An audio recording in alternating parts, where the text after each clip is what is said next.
El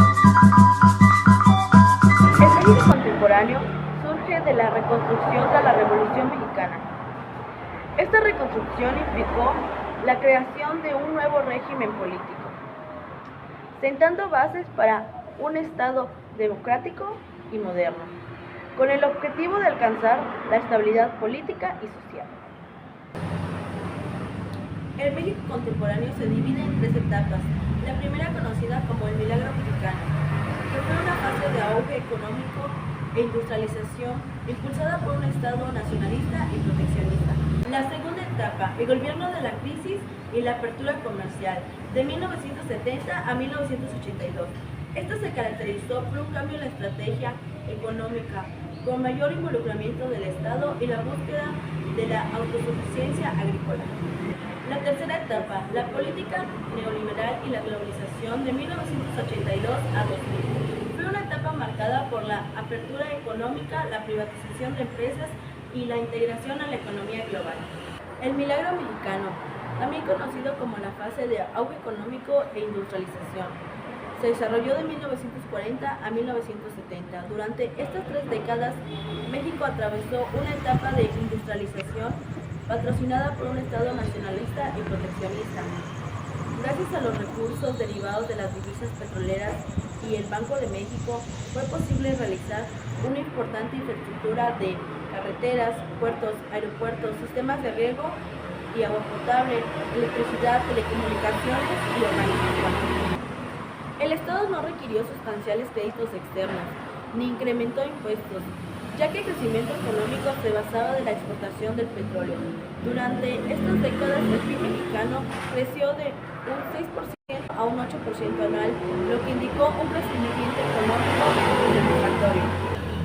El Milagro Mexicano fue una fase que se dividió en 2 etapas, la primera de 1940 a 1946. Esta etapa fue de sustitución de importaciones liderada por el presidente Manuel Ávila Camacho. Su objetivo fue económico y se enfocó en empezar a fabricar en México los bienes de capital que normalmente se adquirían en el extranjero. Esta política facilitó el surgimiento de industrias de capital como Sosa Texcoco y Altos Hornos de México. El gobierno de Ávila Camacho contó con el apoyo financiero de la Nacional Financiera, Nafinsa.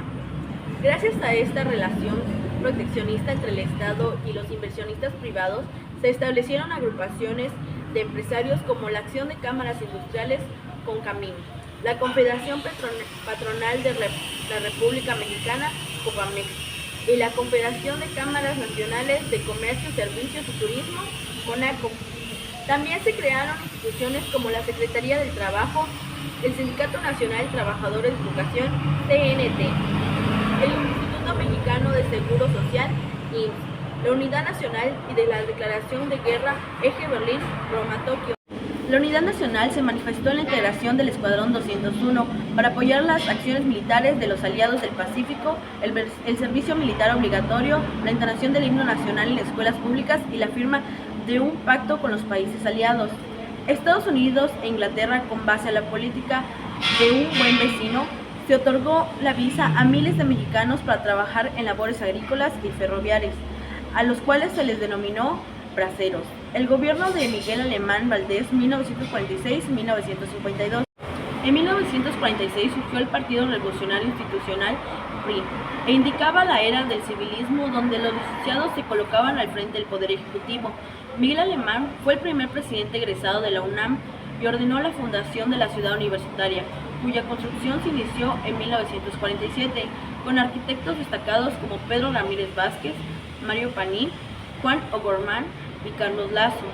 Alemán impulsó importantes series industriales como el sistema hidroeléctrico en la región del río Balsas, la ampliación del sistema ferroviario, puertos y aeropuertos.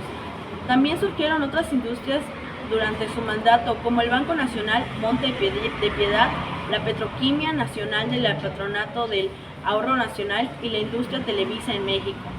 En 1947, la International Telephone and Telegraph Company, ITT, se fusionó con la Ericsson de México, dando origen a Teléfonos de México, Telmex. La segunda etapa, el desarrollo estabilizador y el milagro mexicano, 1952-1970. Esta etapa se extendió hasta 3 sexenios. Adolfo López Cortines, Adolfo López Mateos y Gustavo Díaz Ordaz. Debido a las dificultades de la Segunda Guerra Mundial que afectaron la capacidad monetaria y la exportadora de México, la estrategia de los mandatarios consistió en estabilizar la reserva monetaria del país, contrarrestar el déficit de la balanza de pagos, evitar la fuga de divisas y favorecer al poder adquisitivo del trabajador común. Se reactivó el mercado interno, se fomentó el empleo de dependencias públicas y privadas. Se realizaron ajustes salariales con base en la inflación y se subsidiaron servicios como el agua, la luz eléctrica, el teléfono y el transporte público. Para equilibrar la balanza de comercio de pagos se buscó dinamizar la actividad exportadora del país. El gobierno de Adolfo Ruiz Cortines, 1952-1958.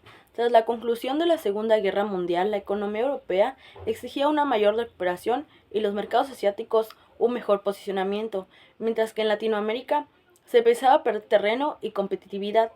El peso mexicano se devaluó el 17 de abril de 1954 con una cotización de 8.65 pesos por dólar, mientras repentinamente a 12.50 pesos por dólar, una fuerte depreciación cercana al 50% de la moneda nacional. Se estableció una política de austeridad del gasto público y ajustes salariales en el medio agrícola. Se impulsaron los precios de garantía y el seguro agrícola, así como la dotación ejidal de aproximadamente 3.5 millones de hectáreas. Se creó el Instituto Nacional de Viviendas.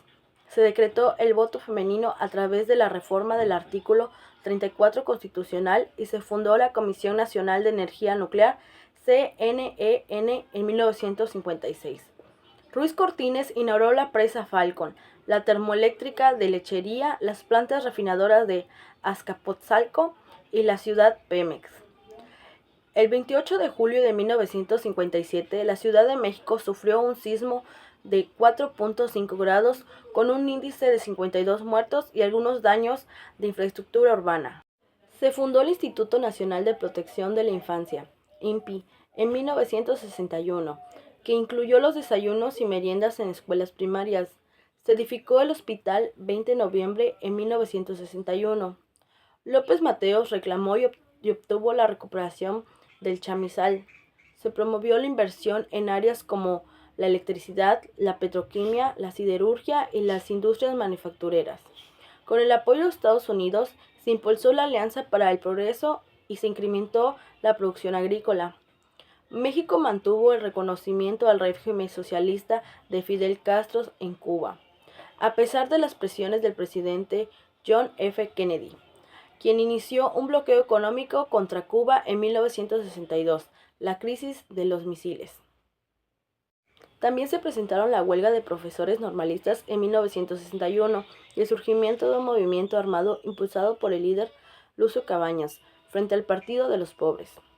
El gobierno de Gustavo Díaz Ordaz, 1964-1970, fomentó la construcción de 107 empresas hidráulicas y amplió el sistema de riego. Se expropiaron yacimientos minerales y se fundó la siderúrgica Lázaro Cárdenas en 1967. Se firmó el Tratado de Tlatelolco entre México y varios países americanos, dando origen al Organismo para la Proscripción de las Armas Nucleares en América Latina, OPANAL.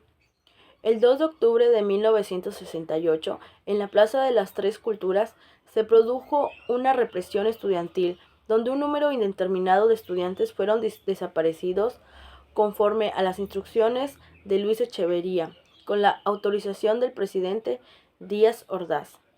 En noviembre de 1968 se celebraron los Juegos Olímpicos 68.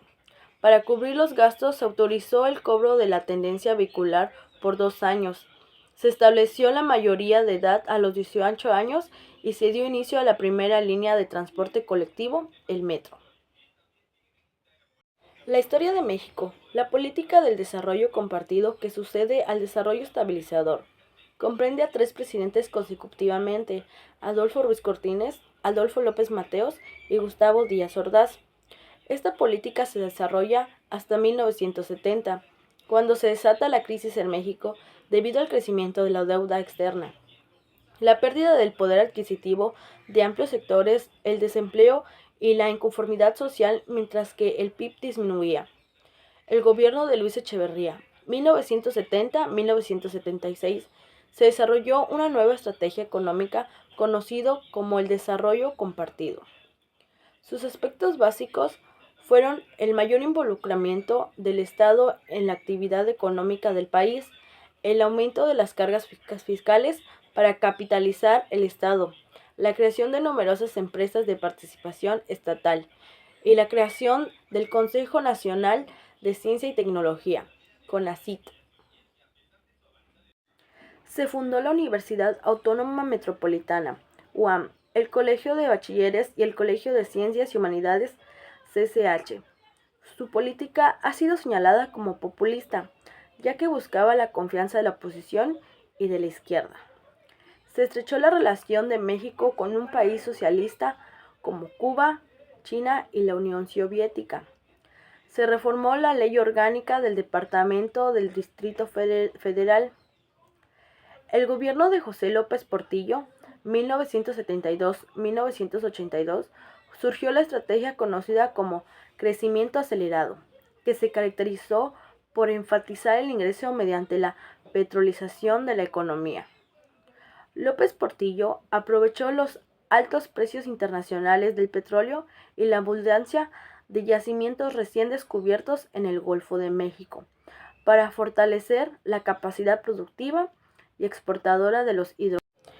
En cuanto al desarrollo agropecuario, se creó el Sistema Alimentario Mexicano, SAM, con el objetivo de generar la autosuficiencia agrícola, fortalecer la alianza entre productores y agrícolas y abatir la pobreza rural. Se fundó la Secretaría de Agricultura y Recursos Hidráulicos, SAR. El 24 de marzo de 1982 se produjo un incendio en la Cineteca Nacional, causando la pérdida de aproximadamente 6,000 películas. La directora de la Cineteca en ese entonces era Margarita López Portillo, hermana del presidente.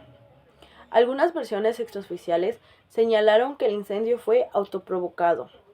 Al finalizar su mandato y ante la crisis y la fuga de capitales, López Portillo decretó la expropiación de la banca en 1982.